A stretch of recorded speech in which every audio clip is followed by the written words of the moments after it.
सुधा class 9 के बच्चों के साथ एजुकेशनल ट्रिप के लिए गई हुई थी। ट्रिप में बहुत मजा आ रहा था।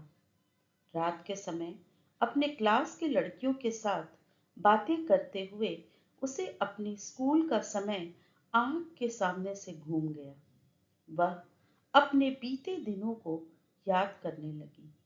उसने यह महसूस किया कि उसके क्लास की लड़कियों में से साक्षी की बातें कुछ अलग हैं।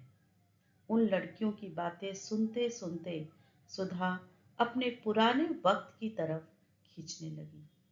कुछ समय बाद जब सारे बच्चे सो गए, सुधा के आंखों से नींद कोसों दूर थी। स्कूल कॉलेज का वक्त उसके आंखों के सामने चलचित्र की भांति चलने लगा। साधारण सी दिखने वाली सुधा कॉलेज में अकेला महसूस करती थी। उसके दोस्त तो बहुत थे, परंतु उनके बीच में भी वह अकेली थी। पढ़ने में वह हमेशा अव्वल आया करती थी, परंतु अपने साथ रहने वाली दोस्तों के बॉयफ्रेंड्स को देखकर उसका मन भी उस ओर दौड़ता था। उसके दोस्त उसे पढ़ाकू समझकर केवल एग्जाम के समय उससे संबंध रखते थे। समय के साथ सुधा ने भी अपने विचारों में बदलाव महसूस किया। उसे भी बॉयफ्रेंड की इच्छा होने लगी। कई प्रयत्नों के बाद उसने भी एक बॉयफ्रेंड बनाया। लड़के का नाम रवि था। रवि बहुत ही बड़े घर का लड़का था, परंतु सुधा एक साधारण से इंजीनियर की बेटी थी। सुधा के पापा चाहते थे कि सुधा खूब पढ़े और अपनी जिंदगी में एक मुकाम हासिल करे, ताकि उसकी अपनी पहचान बन सके। उन्होंने सुधा पर विश्वास करते हुए पढ़ने के लिए हॉस्टल इतने दूर भेजा था। परंतु समय को कुछ और मंजूर था।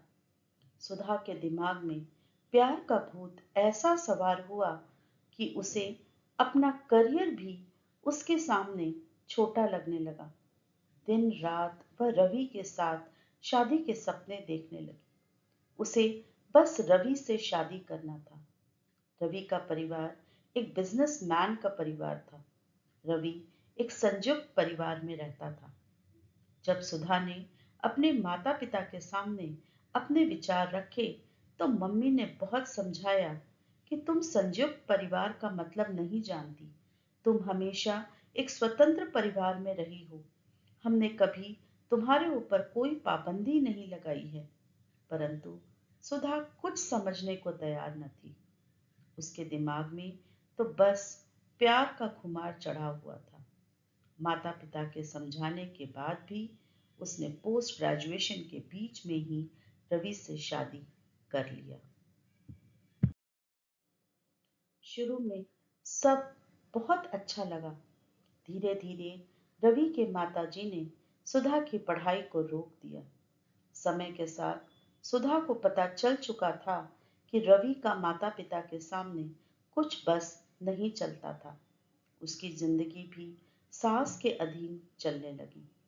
सुधा, जिसने कभी किचन में खाना नहीं बनाया था, वह सुबह से उठकर पूरे परिवार का खाना बनाती। घर के बाहर की दुनिया देखे उसे अरसा बीत गया था। सुधा के पापा जब उसे घर ले जाने आते, सुधा की सास कोई न कोई बहाना बनाकर उसे रोक दिया करती थी। समय के साथ सुधा अपने अस्तित्व को भुलाकर केवल उस घर के अंदर सीमित हो चुकी थी। उसकी दो बेटियां हुई। समय का चक्र चलता गया। हर बात पर सास की कंप्लेन पर रवि उस पर हाथ भी उठाने लगा। कॉलेज में अव्वल रहने वाली सुधा आज भूल चुकी थी कि वो आज से पहले क्या थी। कई बार सुधा ने अपनी पढ़ाई को कंटिन्यू करना चाहा, परंतु सास ने हर बार उसके सपने पूरे होने ना दिए। बहुत प्रयत्नों के बाद परिस्थितियों से लड़कर सुधा अपने पोस्ट ग्रेजुएशन को दोबारा कंप्लीट कर पाई। कितने बार हारी, कितने बार गिरी, और उस हर हार में उसने अपने में एक नया हिम्मत पाया और वह इस मुकाम पर पहुंची। परंतु 15 साल उसके जीवन में काली स्याही की तरह रह गया, जिसे याद कर उसकी आत्मा कांप जाती है। उन 15 सालों में उसने जो अपना आत्मविश्वास खोया था, उसे वह आज तक नहीं पा सकी थी। परंतु कहते हैं ना, अब पछताए होत क्या, जब चिड़िया चुग गई खेत। आज अगर पापा की बात मानी होती तो जिंदगी में ये दिन न देखना पड़ता।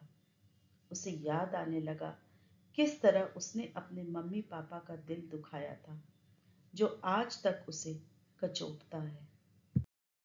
आज साक्षी की बात सुनने के बाद उसे लगा एक नए सुधा का जन्म हो रहा है। फिर एक लड़की गलत रास्ते पे चलने जा रही है। उसने मन ही मन प्रण किया कि वह यह कहानी दोबारा दोहराने नहीं देगी। वह साक्षी को जरूर समझाएगी और उसके विचारों को बदलेगी। उसे बताएगी कि जिंदगी में लड़की का करियर, उसका अस्तित्व, उसकी पहचान कितना जरूरी है। तब तक सुबह हो चुकी थी। सुधा एक नए प्रण के साथ सूर्य की नई किरण जिस तरह दुनिया को उजागर कर रही थी, उसी तरह साक्षी की दुनिया में बदलाव लाने का प्रण कर चुकी